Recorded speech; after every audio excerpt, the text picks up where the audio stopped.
Okay, welcome to the deep dive. Today we are plunging into a really interesting source specifically, some insightful excerpts from an MCS study focused on the prophet Haggai, chapter 2. That's right. And to set the scene, we're talking about a critical time for the people of Israel. They've returned from exile in Babylon. Right.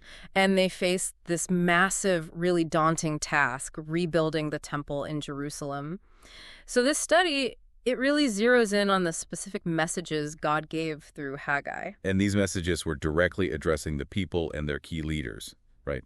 Zerubbabel, the governor, and Joshua, the high priest. Exactly. Those are the key figures he spoke to, along with everyone else who returned. So our mission for this deep dive is to, well, pull out the core knowledge and maybe some surprising insights from this study on Haggai chapter 2. Yeah, looking at things like the temple's humble beginnings, God's big promises for the future. Including the coming of Christ, the study suggests. That's a major point. And also what true holiness really means, according to Haggai here. And crucially, what the study thinks all of this meant for the people back then and, what it might mean for you listening today. It's about finding those timeless truths woven into this specific historical moment. Okay, let's jump right in. Haggai sets the scene with his third recorded message.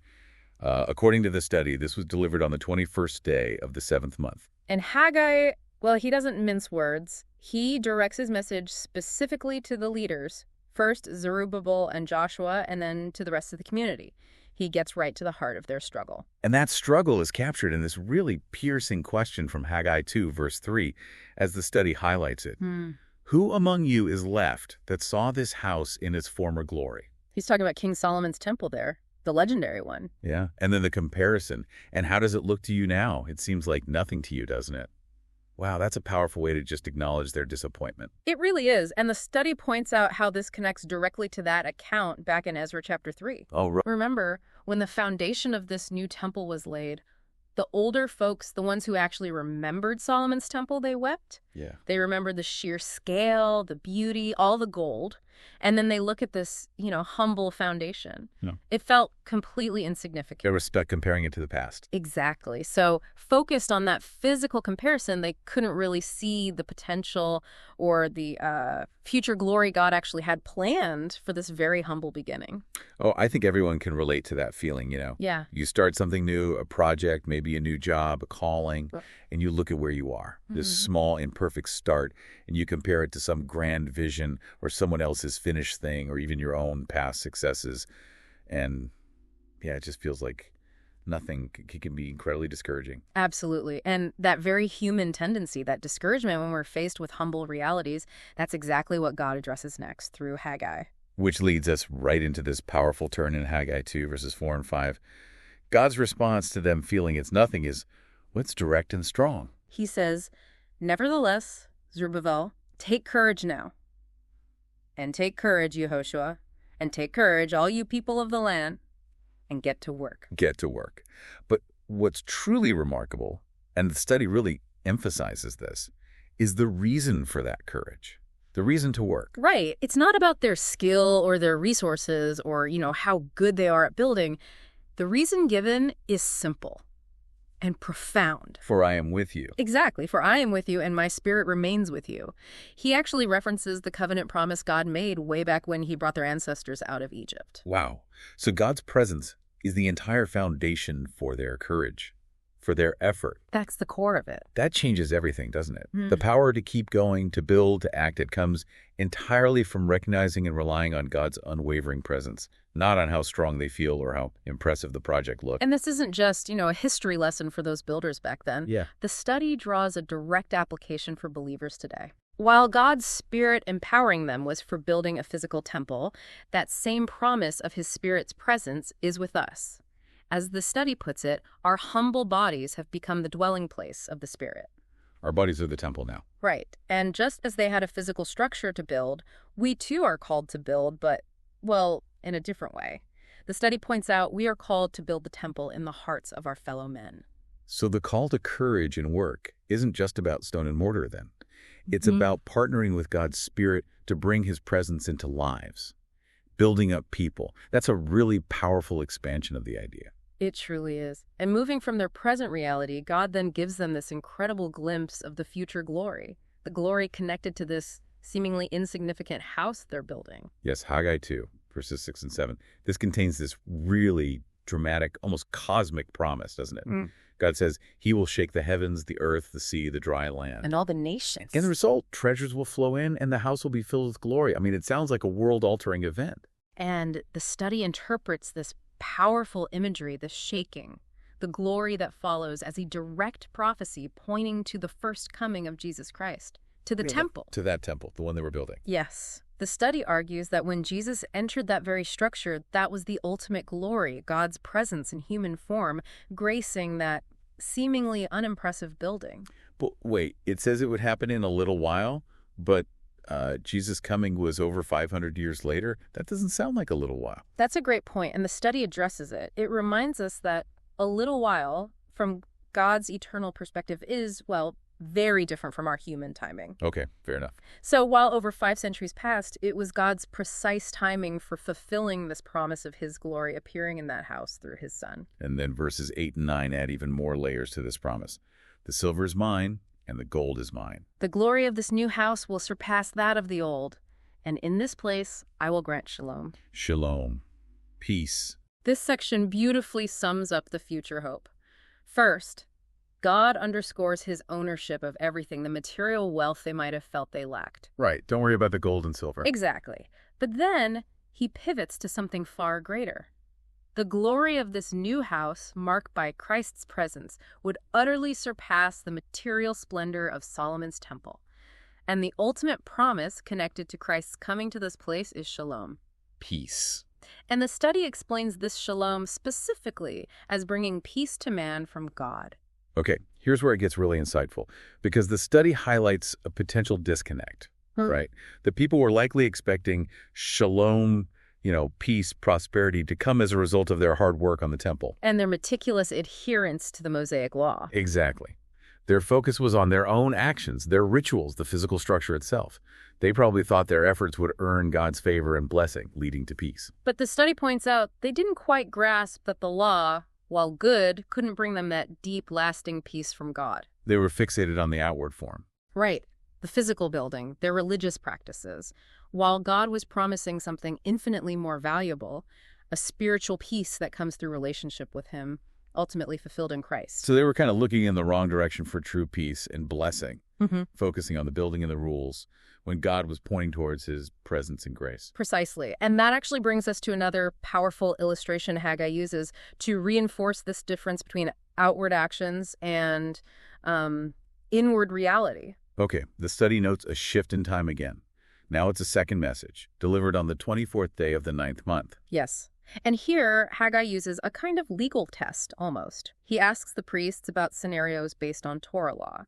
This is in verses 10-13. What does he ask? Well, he sets up 2 hypothetical situations involving ritual purity laws.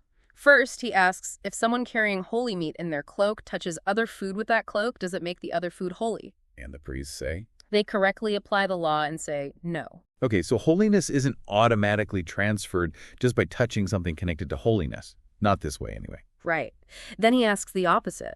If someone who is ritually unclean from, say, touching a dead body, then touches some food, does that food become unclean? And the answer to that one? Again, correctly according to the law, the priests answer yes. Uncleanness is transmitted through contact. So the big takeaway the study pulls from this, which feels pretty crucial, is this principle. Holiness is not transmitted simply by contact with a holy object or place. But uncleanness is transmitted. It's a powerful illustration using their own law. Physical proximity to something holy doesn't automatically make you holy. But contact with uncleanness does make you unclean. And the study brings this right into a very direct modern parallel. It says, just because you enter a church building, it does not make you a Christian. Wow. Simply being in a place associated with God doesn't automatically change you spiritually or make you holy. It really cuts through any idea that just outward association or going through religious motions is enough to make you right with God. It's about your inner state. Yeah, your heart condition. Exactly.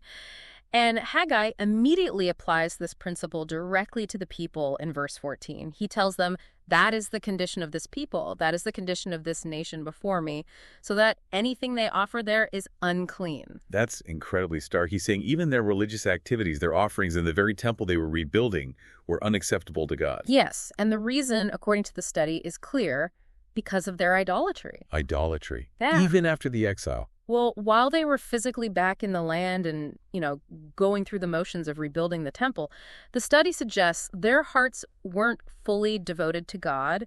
Their ongoing spiritual uncleanness, this sort of divided heart, it made their outward actions, even their worship, unacceptable. It's that contrast again. Yeah. Outward form meant little without inward holiness.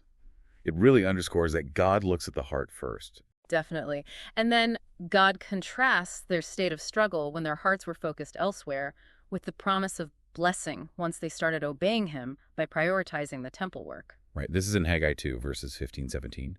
God tells them to look back, to remember the time before they put their hearts into rebuilding the foundation of the temple. He reminds them of their frustrating struggle. Remember, planting a field hoping for 20 measures of grain but only getting 10. Yeah, or going to the wine press expecting 50 measures but only getting 20. Just less, not enough. The study interprets this agricultural struggle as God having removed his hand of blessing because they weren't prioritizing his will. They were trying to make things work purely through their own effort, and it was just insufficient. It reminds me of that feeling when you're just spinning your wheels, trying to fix everything yourself and nothing quite works out.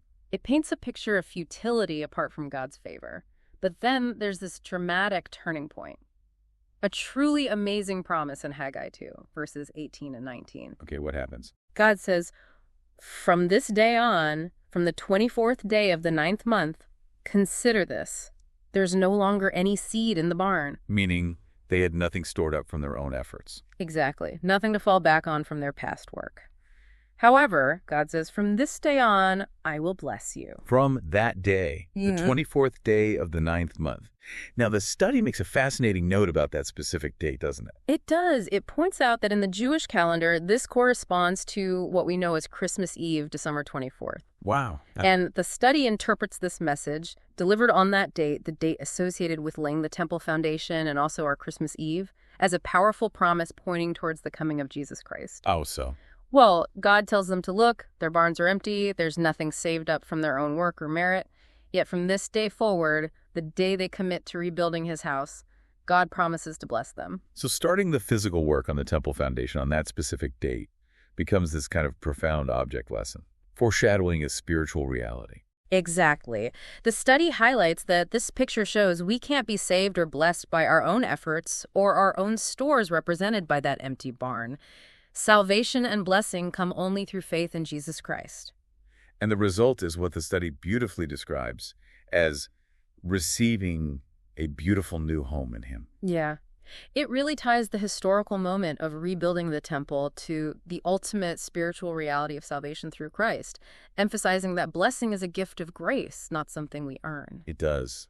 And the messages for that significant day, the 24th of the 9th month, they actually continue. That's right. Haggai receives a second message on that very same day. It's recorded in Haggai 2, verses 20-22. Another message. What's this one about? This message, according to the study, shifts the focus. It moves from Christ's first coming to his second coming. Oh. It speaks of Jesus returning to establish his rule and reign on the earth, shaking and overturning earthly kingdoms and destroying the strength of nations. So on this single symbolically significant day, they receive a message about the coming Messiah bringing blessing, immediately followed by a prophecy about that same Messiah returning to establish his kingdom and, well, judge the world. That's the interpretation the study provides, yeah. Seeing both the first and second advents of Christ connected to God's promises surrounding the restoration of his house and the future of his people.